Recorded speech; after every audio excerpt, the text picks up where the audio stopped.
tothom tenia l'esperança de que això no ens arribessin a tancar, que no hi hagués la pandèmia, i quan va arribar va ser molt dur pel jovent, sobretot per aquesta gent d'aquesta edat entre els 18 i els 25. No podem anar a la universitat, no podem viatjar, no podem reunir-nos i crec que sí que se'ns ha culpabilitzat una mica.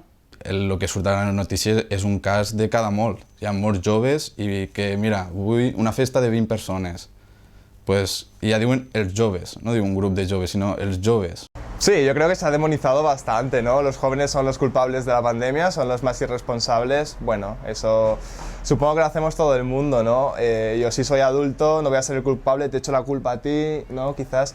Tot el que veies eren joves en festes il·legals i realment tu estaves a la teua casa i no sorties ni per veure a la família. Els ha afectat a nivell psicològic i possiblement sigui una de les causes que en un futur podrem veure a nivell psicològic moltes més consultes als psicòlegs amb temes d'ansietat i problemes de cardiopaties tipus taquicàrdies.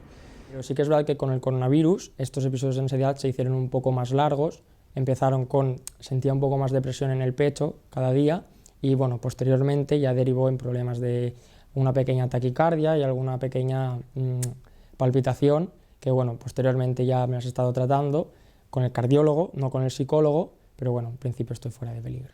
O sigui, jo fins a aquest any no m'havia parat a pensar si jo estava bé mentalment i això, i aquest any és que com és tot super raro, són situacions molt diferents a les que havia viscut i tot, sí que he començat a pensar, i a més és això que estic canviant jo, em sento molt diferent, llavors tot té a veure.